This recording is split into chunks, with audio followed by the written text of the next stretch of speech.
Assalamualaikum warahmatullahi wabarakatuh. Bismillahirrahmanirrahim. Alhamdulillahirabbil alamin. Allahumma sholli ala sayyidina Muhammad wa ala ali sayyidina Muhammad kama barakta ala sayyidina Ibrahim wa ala ali sayyidina Ibrahim fil alamina innaka hamidum majid. Para kadang pamirsa Kreweng Aji Channel ingkang minulya sarta para kadang muslimin wal muslimat ingkang dipun rahmati Allah, monggo kita lajengaken malih kajian kita ingkang sakmenika masuk utawi melebet surat Al-Baqarah, artosipun lembu surat nomor kalih ayatipun ayat 9 gangsal ngantos 9 7. Kangge sederek ingkang sakmenika saweg nandhang gerah, mugi-mugi Gusti Allah Taala enggal paring usada saged sehat, saged seger kewarasan kados wingi uni. Kagem sederek para kadang ingkang ing sakmenika nandhang utawi ngadepi masalah ingkang awrat ingkang serius, mugi-mugi Gusti Allah Taala paring solusi ingkang sak sae-saenipun. Kagem kadang-kadang ingkang sakmenika nembe ulang tahun utawi tanggap warsa, mugi-mugi Gusti Taala paring umur ingkang panjang, paring yuswa ingkang barokah, paring yuswa ingkang manfaat. Kagem sederek-sederek ingkang sampun paring subscribe, paring koreksi dalah paring atensi dhateng Kreweng Aji Channel menika, kula ngaturaken gunging panuwun ingkang tanpa upami. Mugi-mugi kula panjenengan sedaya tansah pinaringan seger kewarasan ayem tentrem kuaslamet dening Gusti Allah Taala. Mugi-mugi kula panjenengan sedaya pinaringan pangayoman dening Gusti Allah Taala saking bebaya tuwin fitnahipun Dajjal Ya'juj wa Ma'juj. Monggo kita lajengaken malih kajian basa Jawi ingkang sakmenika mlebet serat lembu, ayatipun ayat 9 gangsal ngantos 9 7. Bismillahirrahmanirrahim.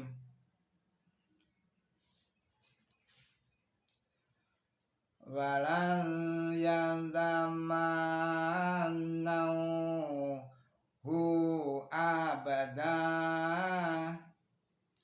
bima qaddamat aydihim wallahu alimum bidzalimin. Wala tazidannahu akrason nasi ala hayati wa min ladina na asyraku tu ya wadu ahaduhum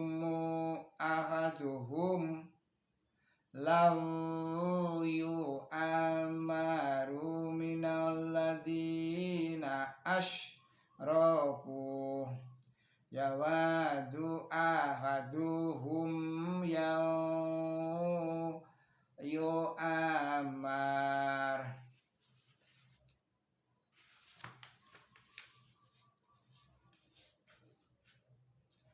Al-fasannati wa ma muwabibu muja jikhihi minal maddabi al yu'atar wallahu bisairum lima ta'malun.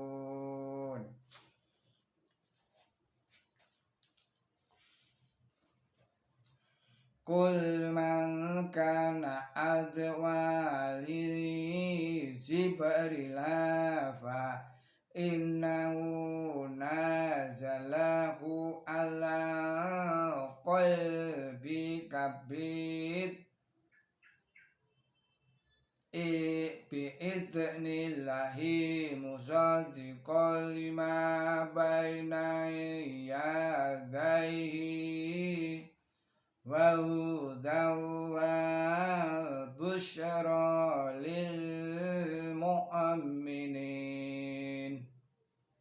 Shadaqallahul adzim. Artosipun atas asma Allah ingkang maha murah, ingkang maha asih,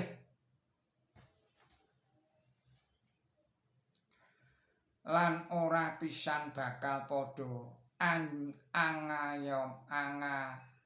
japo mangkono salawase amarga saka panggawening tanggane kang dhisik kula ambali malih, lan ora pisan bakal padha angajapa mangkono salawase amarga saka panggawening tangane kang dhisik-dhisik, lan Allah iku ngudaneni wong-wong kang atindak dudu, lan sayekti sira katemu dheweke iku wong kang luwih abanget brangtane marang urip, malah luwih saka wong kang anembah pangeran akeh. Sawenehe ana kang kapengin sinungana umur 1000 taun, lan yen to kasinungana umur dawa iku iya meksa ora pisan bisa suminggah saka ing siksa, lan Allah iku uninga ing sabarang panggawene. Celathuwa sing sapa mungsuh ing Jibril, lah sayektine iku kang nurunake iku marang atinira kalawan idining Allah, minangka ambenerake ing barang cecekelane serta tuntunane tuwin pawarta becik marang para kang angestu.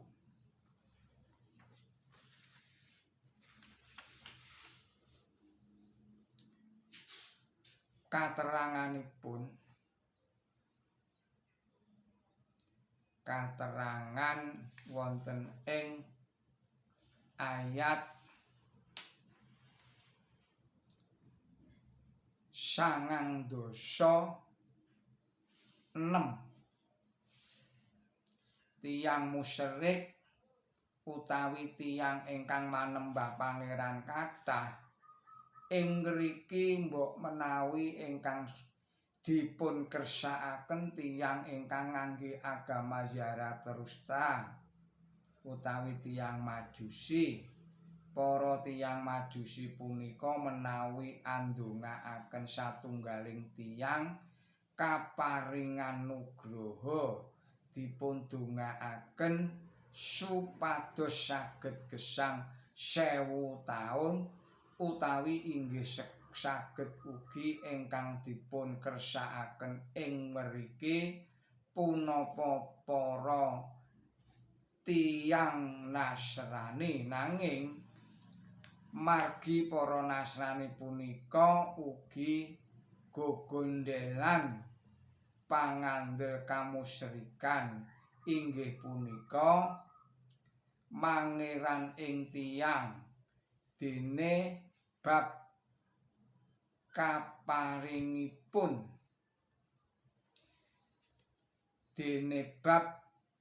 kepinginipun gesang 1000 taun lan kaleksananipun kados ingkang katerangaken ing ayat ngriki. Kula aturi mirsani keterangan angka 1600 dados menawi mekaten punapa mengku teges gesangipun umat wonten ing dinten kawontenan subur makmur sanes gesangipun tiyang satunggal katerangan candhaipun katerangan wonten ing ayat 97. Malaikat Mikail punika dipun anggep mitra dening tiyang Yahudi panggedhe kang linuhur kang ambaureksa marang turune bangsa nira. Menika wonten ing kitab Daniel pasal 12 ayat 1. Dateng malaikat Jibril para tiyang sami nganggep mengsah jalaran malaikat Jibril dipun anggep malaikat tukang andhawuhaken wewales tukang andhawahaken wewales inggih punika ingkang andhatengaken siksaning pangeran dhateng tiyang ingkang lepat. Nanging ing dalem Bibel mekaten ugi ing dalem Quran kasebataken bilih malaikat Jibril punika ingkang ngemban timbalaning pangeran dhateng manungsa. Kadosta ing Daniel pasal 8 ayatipun ayat 16 tuwin ing kitab Lukas pasal 1 ayat 19 lan ayat 26 ayat 26 miturut mukotal mila para tiyang Yahudi nganggep mengsah dhateng malaikat Jibril awit dipun anggep malaikat Jibril punika kautus maringaken kanabian dhateng tiyang Bani Israel jebul dipun paringaken dhateng umat sanesipun inggih punika tiyang Bani Israel. Saweneh mufasir mastani tembung Jibril lan Mikail punika sami tembung ngamonca ing basa Arab boten wonten asalipun. Nanging mufasir sanesipun malih mastani bilih Jibril punika tembung camboran Jaber tegesipun abdi lan il tegesipun Allah dene Mikal saking milk lan il ingkang tegesipun sami kalian tembung Jaber lan il wau. Para kadang kita lanjutaken katerangan ingkang candhaipun taksih wonten ing ayat 97. Tembung idem menika tegesipun idin palilah mardika nindakaken satunggaling prakawis kala-kala ugi mengku teges parentah makaten ugi mengku teges karsa lan ugi ateges ngilmu. Para kadang pamiyarsa kreweng aji ingkang minulya dalah kaum muslimin wal muslimat ingkang dipun rahmati dening Gusti Allah taala. Mugi-mugi ingkang kula aturaken menika sageta dados